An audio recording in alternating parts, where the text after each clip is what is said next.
It's the Friends Without Benefits podcast. I'm Jason Horton, and I'm here with NIKKI LIMO. Hey, Nikki. Hey, Jason. Is it called the Friends Without Benefits podcast because we're all self-employed and don't get benefits, or it's because we're all friends and none of us have sex with each other? I have sex. No, not with. I mean, with each other. My boyfriend is my best friend. Oh, whatever. Money is your best friend. Subs are your best friend. Oh, that's you, Jason. Oh, yeah, that's true. It's my only friend, and I only have 6 of them. Nikki is no stranger to my podcasting ways. No. My podcasting ways. So but this is just new. like one white guy podcast. It is, yeah. We narrowed it down. We just realized you only need one white guy. But I'm here at Sideshow Network, sideshownetwork.tv, and I'm anew with podcast. Good. It's great, right? Yeah. Good start. And I'm gonna talk to you about stuff. Nothing really changes with you, so it's gonna be pretty. It's gonna be pretty redundant. Yeah. But no, I want to talk. I think you have something to share and offer. Oh, I have so much to share. Yeah. Share with the world. Share and the offer. Gifts of my soul. I've actually been talking very favorably about you lately. Oh, really? That I think that you are a good example of. I don't want to say reinventing yourself because you're not doing anything different. You know what I mean? Yeah. But you have kind of reinvigorated, especially in YouTube, and that kind of makes everything else pretty fun and exciting. Yeah, I get what you're saying. I did there was a time when I felt like it was kind of losing the joy, like the fun was going away because it felt more like work and like a job, and I felt a lot of pressure to come up with sketches and be funny and blah blah blah. And so I started vlogging on my second channel, and it was very no pressure, and I ended up having fun again. And recently I started putting those vlogs onto my main channel and being like, you know what, fuck it, I'm just gonna have fun again, and if people don't like it, that's their You'll bad. be upset. You could say, I don't care, but you're like, I'll really, really care, but I won't let you know it. You know what? No, yeah, I'm going through a little bit of growing pains right now, I'm gonna be honest, because there is an audience that just subscribed to see sketches, and they're like, we don't want to see vlogs. But if you don't want to see vlogs, just come on the regular days that the sketches were on before, is what I tell them. But I have noticed that there is like kind of a filtering process that happens when you change something, and I'm definitely there's some people that are like, you know what, not for me anymore, unsubscribe, and that's cool. I mean, like, I wish they would still subscribe. I'm bummed it's not for them, but I'm finding that there's a different type of audience that's coming in, and it's kind of more of an audience that I'd like to make content for because it's more along the lines of like how I feel about my life now. It's I feel like the vlogs were more open and real, and I'm starting to put more of that into my sketches, whereas before it was just making fun of everything. Well, it's you and I have been friends since I really started really doing YouTube, and people know the story. Like, we met through Totally Sketch and did sexual activity and did interactive sex. We just did a lot of videos that we had no idea that would be successful. A lot of videos about sex, but we don't actually have sex because no benefits are involved. There's no benefits. So it made a podcast like this to have people like me on it. Yeah, exactly. Yeah. But and then you used to be known as somebody who was OPV. Yeah, other people's videos. Yeah, same here. You know what I mean? More known for that. And then I'm just kind of like just building up to for somebody who might not know who you are. Yeah, totally. You know what I mean? I don't know who in the world doesn't know who I am. Well, I'm sure there's a few. Gary doesn't know. This guy Gary out there doesn't know who you are. Oh, So he this is very it's basically for Gary. Does he have like internet or his clout score is not high? Oh wow. Okay. Well, so we'll pretend. Let him know about it. Let him. And you from that, and then you kind of stopped YouTubing because you had issues, troubles with traditional management and stuff like that. Totally. That was a bummer. Yeah, that kind of and you realize, like, we put ourselves out there so much, we don't realize that when you stop, when you like pull a plug on it, people forget. Yeah. People stop caring, and other people become more popular, and then I know, and they deserve it because they're putting in the work. I wasn't really allowed to put in the work, in so many words, because I had some traditional representation that didn't really agree with me doing things on the internet. They thought it was going to damage my business reputation, which maybe it did. I don't care, but I do know that after that was all over and I was able to start creating content again, I'd never felt so alive. That's so cheesy sounding, but like it's like the POD song. Yeah, we get it. Yeah, I felt so alive. Yeah, don't do that. Okay. My channel's not singing, by the way, Gary. Yeah. In case you were wondering. He's unsubscribed already. Don't. Okay, good. Noted. But yeah, and I kind of felt like back in 2013, I was starting from square one again because there's a new audience of people. All the people that, well, not all, but most of the people that were watching me back in the Totally Sketch days disappeared or they got care jobs and anymore. lives, and they were like, lives, "No, that was good when I was a kid. Now I have real friends, so and go they away." They should have done that. I don't blame them. But yeah, it did feel like I was starting from scratch. It also felt weird because I had been in the world of YouTube and knew everybody, but everybody had been working on their channels and actually creating content, so I felt very behind. Like really, really behind. Well, and the landscape changed. Like, doing I always say, like, sketch comedy is like rough on YouTube. Oh, it is totally. In 2009, it was great. Yeah, and people realize, like, well, it's cheaper and easier for us to sit in front of a camera and talk about nothing really, and it gets more views. Yes, and so when you're being rewarded for that, why would you put energy into creating something that doesn't get views? But how do you? Because like, I mean, for me, like, I would love to I wish I can afford and had the avenues to just make tons of sketch comedy, good or bad. But here's the thing: it's like the risk is almost not worth it. Like, you have to, maybe. Luckily, if I could do it once a month or working at the YouTube space or something like that. Yeah. So like, there's like something inside that dies a little bit. If I do a video about dating, like, you know what I mean? Like, if you go to youtube.com/Jason Horton. plug. And if you, and I could sit there and be talking about, like, no girl's out of your league or whatever. That will get more views than the sketch I put in where it's just edited and lights and all that kind of stuff. And it's kind of hard. Crew and stuff. It's very heartbreaking. It is. I feel like I die without creating that. If I don't, I do my sketches for me almost. Yeah. It becomes that because, if I am not writing and acting or doing some sort of performance activity, then yeah, a part of me dies, and I'll always know because I'll just feel so depressed out of nowhere, seemingly nowhere, and then I'll realize that I haven't put up a sketch in like 2 weeks, and that's why, because even though people will say, "Oh, you're really funny," like as a personality, I don't feel funny almost ever, never.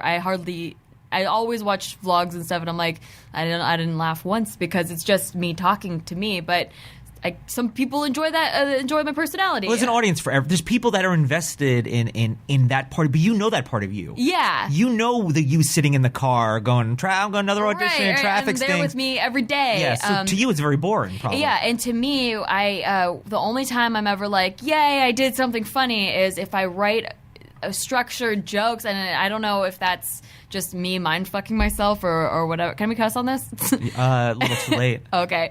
Well, I did that. I mind fucked myself. Yeah.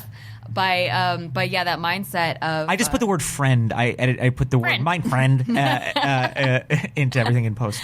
I like it. Yeah. So I mean, when I write a sketch and I think it's funny, and then I act it out, or like we have people there and acting, and it turns out great, and I'm editing it, and the editing is good. I get a high from that reward. I don't know if people don't watch it as much as my other videos. Maybe I don't know if they like it as much. Who knows? Well, you were talking about. I mean, just to give an example, like you do. Ask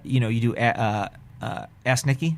Ask Limo. Ask Limo. Mm-hmm. And that's a pretty produced vlog, I would say, right? Yeah. I mean, in the sense of a vlog. In the sense of a vlog, but before you kind of switched everything over, like that would do better than your sketches. Yeah.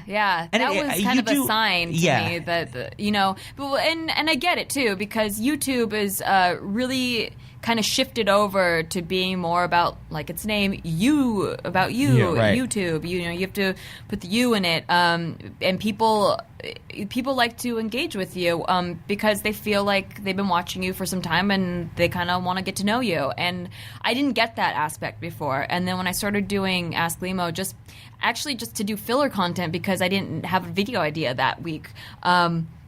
people liked it because they felt like they were getting to know me as a person rather than something scripted or. And you were still your kind of your humor was a through line of it. It wasn't you just literally like, here's some information. Yeah. This is an answer to a question. It was, you set it up in the way that you do. Yeah, the way that it's set up, and that was more just like, which is mostly just you putting your face closer to the camera. I put my if you watch Escalimo, yeah, I did. Yeah. It's none of it's scripted. It's all it's all improv. I didn't pre-plan the answers to the questions, but I answer. I feel like people a lot of times will either pre-plan their answers or I feel they need to be very like happy and present their answer. Yes. And I feel like I wanted it to be more conversational, like your friend hanging out in the room and I'm answering whatever dumb question you just asked me. I'm not gonna, I'm not gonna be overly ecstatic about a question you ask. And I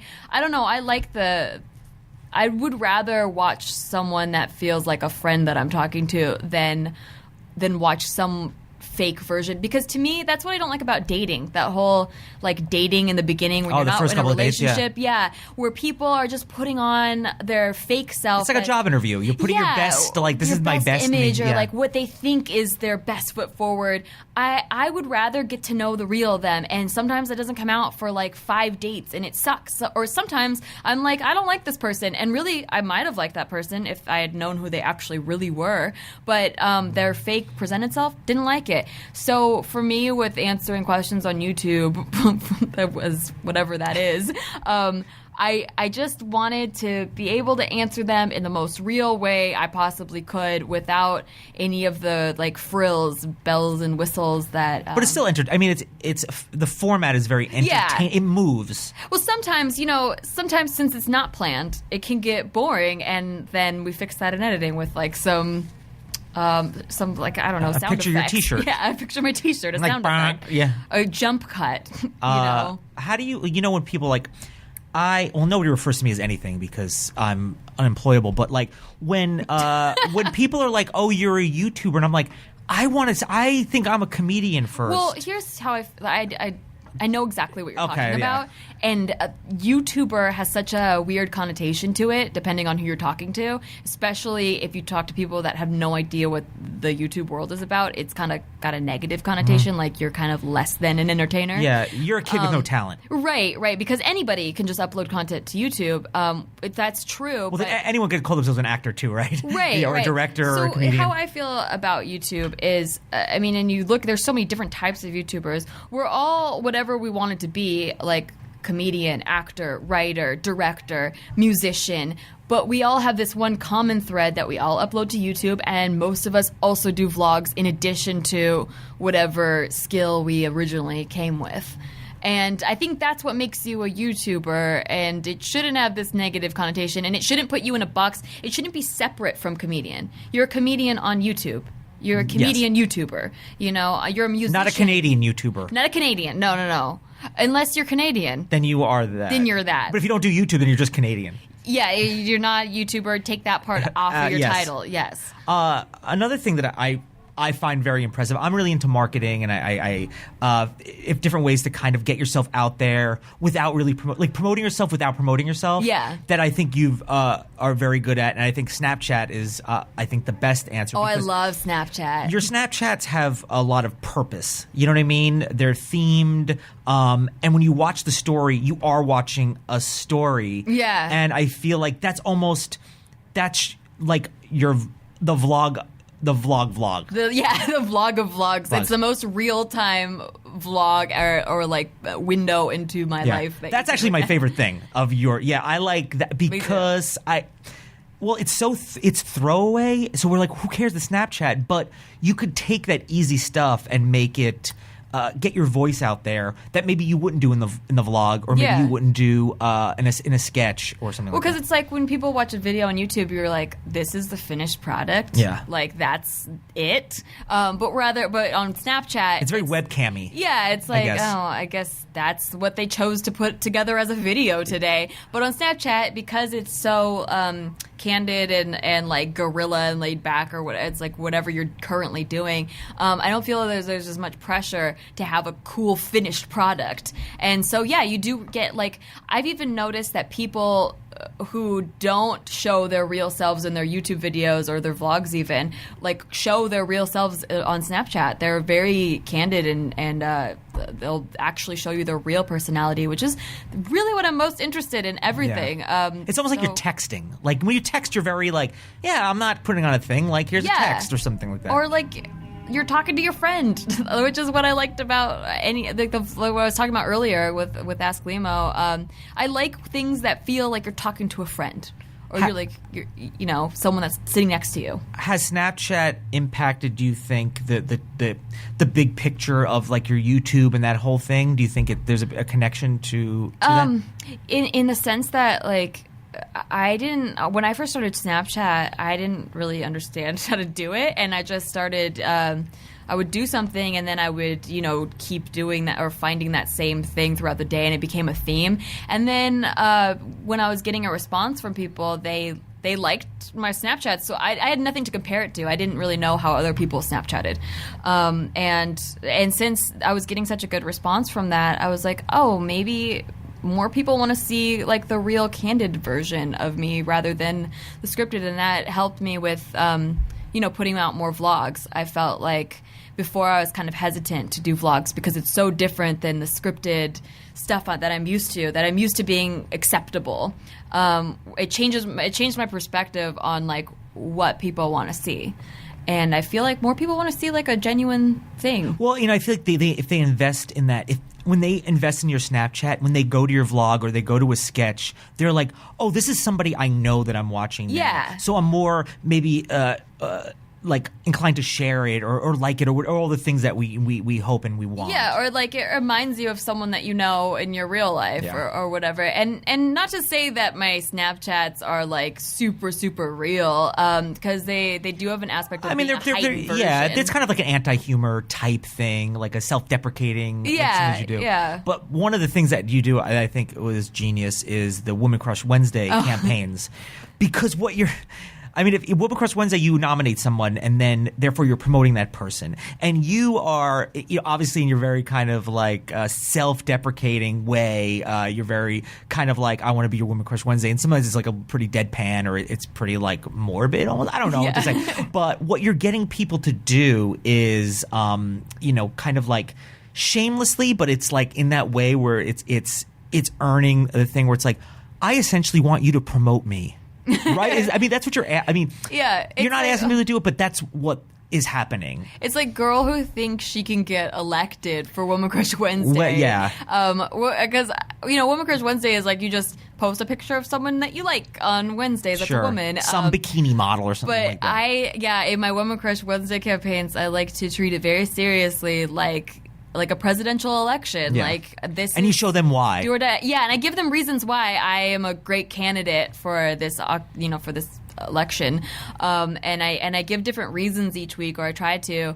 And then I give them several submissions that they could use if they took a snapshot of it. They could use that to post on their social media. And they do. To elect me as Woman Crush Wednesday. Yeah, and I didn't think they would at first. I mean, like, you probably didn't do it to be like, oh, I'm gonna be shady about it. Like, it's a funny thing for me to do today. Right, exactly. I did not ever intend on being like, people are gonna post my picture and all their stuff. I really didn't think of that at all. I just thought of, you know, doing that today, and then I got a huge response from it. And you're getting new fans. And new people are finding me that didn't really know about. I use the word before, fans. I'm sorry. I hate using that word. It's the last word too. People are enjoying it. New audience is enjoying your stuff. And really, I think that's the hardest part about all of this is how do you the discovery aspect. Like, how do you get your voice to new people or without just spamming. Right, yeah. And well, even that doesn't really work as effectively. No. And you don't really want to do that. Nobody feels good about spamming. No, nobody's youtube.com/Jason Horton, Snapchat, Instagram, the Jason Hortoning. You know what I mean?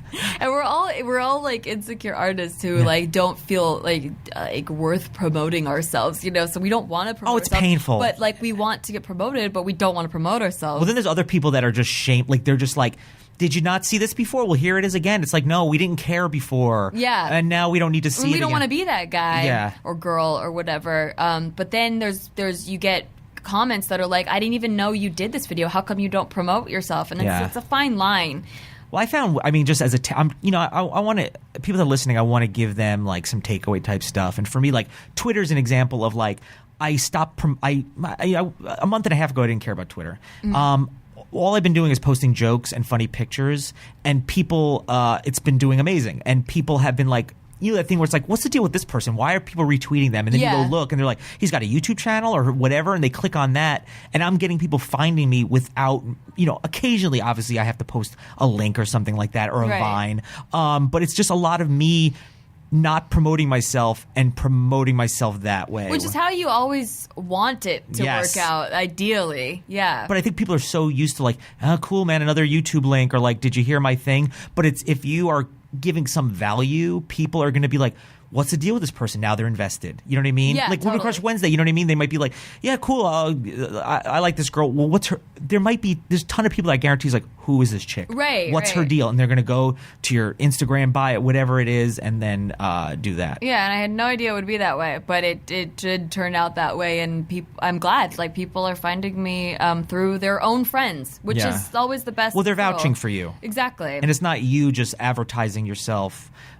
Because it looks very desperate. It's not you posting an Instagram with like 25 hashtags. And they don't have to nominate me for Women Crush Wednesday. You're not going to hold it. Actually, in my campaigns, I'm expecting them not to vote for me and giving them all kinds of reasons why they should. But you're you talk about your Ask Limo is you get questions from a bunch of different social sites. Yes, and that has grown. Like you said, like your Instagram and people now know. Like, before I took questions from Instagram, people didn't know I had an Instagram. Yeah. Then I started taking questions from Instagram and putting them on Ask Limo, and then people started going, "Oh, she has an Instagram too. Well, I should just follow her on Instagram." And of course, those people want to make sure they can try to get into your next video or see their name in your next video. Yeah, and I want them to. I want them to feel like there's a couple of different videos I do where I do want them to feel like I'm listening to them. Yeah. Like I'm and because I am, but I feel like a lot of us don't have time to respond to every comment or respond to every message or whatever. And so this is kind of a way that lets you know, like, hey, we are listening. Like, I do read your comments. I'm taking screenshots of a lot of them to answer. But in the process of doing that, I'm reading all of the comments to try to find those questions. And I want them to know that, if you ask a question, I might put it up and come back and see if it's there. And your Instagram is kind of blown up in the sense, and you kind of do you do a very it's a very like pretty version of funny. I don't know what, because they're really good pictures, and you're still being you and personality and showing what you're doing, but it's like you don't put up crappy pictures. Oh yeah. Yeah. Well, I mean, for the most part. But that's the thing that people are like, "What's Instagram for?" And that's what it's for. Once I started Snapchatting, it's like there's so many different social medias. But like once I started like really being consistent with Snapchat, it was like, some of these pictures that I would have posted on Instagram as a running joke, I would now just post it on Snapchat because they're more throwaway. So what do I post on Instagram now? Oh, well, I'll post like nails, the nicer pictures, right? And then I put like a funny caption underneath. Of course, your humor's still there. Yeah, I try to still make it my voice, but have like pictures that are nice to look at. But it's it's appealing to like girls who want to look at nails. You know what I mean? Mm-hmm. That it's going to appeal to that. You actually have an Instagram for your nails. I do. I started a new Instagram for my nails. I totally went there. Yeah. I'm totally not one of those people because I've seen people start ones for their pets and stuff. Here's how that started. When you're talking about like marketing and stuff, I was getting jealous because I got really into nails and nail art, and I liked them. It was more of a therapeutic thing for me to do nail art, and I felt like because it was on my page with a bunch of other different pictures that other people were getting like free nail polishes and like free it's the swag, the nail swag. Sure. And you wanted some of that. I have some of that? I wanted people to know, like, hey, I'm really, like, I know I do comedy on YouTube, but I'm really into nails, and I would totally, what's the difference between me promoting their nail polish to thousands of people and nail artists who have less followers promoting their products? Like, well, I mean, I'm still willing to promote the product, but because it was on a page with, like, you know, more of my brand of, like, humor. So I wanted to separate it because it is kind of separate. You know, nails has nothing to do with comedy. Sure. But and you can always stick some nails in your main thing to drive people over or whatever. I do. But I feel like I'm pretty much trying to offer like a advice. marketing clinic, but I feel like you've done such a good job, and I go, just watch Nikki's stuff. Look at what she does. Well, what's funny is that once I started that second nail account, all these nail artists started Instagramming me and all this stuff. People that don't follow me in comedy. So I like it. I liked that it was separate. It's like a little separate side hobby. It's like doing a podcast when you usually do YouTube videos. There you Weird. go. You're trying to find something different. I want to talk about one more thing. So we talked about how people compared you to Grace Helbig, right? Mm-hmm. Oh, when did we talk about that? Where people were like, "You're just trying to do with Grace." I thought you meant on the podcast. No, not at all. Talk about that. No. But how you that you're just doing with what Grace is doing. Oh yeah, I do. I get compared to Grace a lot, and I love Grace. By the way, like we all love Grace. I think she's amazing. She's so, like, she was doing it before a lot of people, like doing like 5 days a week before a lot of people used to do that. And she's consistently funny. She has a background in comedy. She's put in a lot of hard work. You know what I mean? Totally deserves everything she's ever gotten. And I even feel like even after she exploded, a lot of people get really cocky after they get big, and she's stayed so humble. And I emailed her; she emailed me back like within like 2 hours. She's you know great. What I mean? Yeah, so I think she's amazing. Like, really deserves a statue of her. Well, she'll probably get it, so I don't think you need to. Seriously. So yeah, but the thing is that I do get compared to her a lot. We do have the reason I ever found her was because I thought she had a similar sense of humor, and I just reached out to her cold to be part of my project in 2013 audition fail. And it was because I thought she had a similar sense of humor to me, and I thought she'd work perfect. But because our style is super similar, people... Well, it's like you both have a real background in comedy. You're both kind of like you like kind of downplay yourselves a little bit. Mm-hmm. You're of a similar age, like it's same age, female, it's living in Los Angeles. Similar things to draw from. Both kind of dry humored, not like there's different styles of comedy, and I feel like we're both kind of dry humored, sarcastic. So I do, because of the vlogging, and she's a vlogger. I got compared to her a lot more, which I think is a compliment, because I think she's really funny. I'm glad they're not comparing me to like me. Yeah, thank fucking God. Ouch. Thank friending God. Yeah. No, you can thank fucking God for that. But yeah, as an individual, you do kind of feel like, well, I want to separate myself because I am a different voice and a different person, and there's room for both of you. Yes, exactly. Why is it like, when I go to Pandora and I'm listening to Ingrid Michaelson or something, and it goes, hey, if you like Ingrid, you might like Regina Spektor. Yeah. Because they're very similar voices. And then I go to Regina Spektor, I'm like, hey, I do like Regina Spektor. Sure. I download both of them, and I love both of them, and I love when both of them put out CDs. Yeah. Shout out to Ingrid. By the way, this is sponsored by Ingrid Michaelson and Regina Spektor.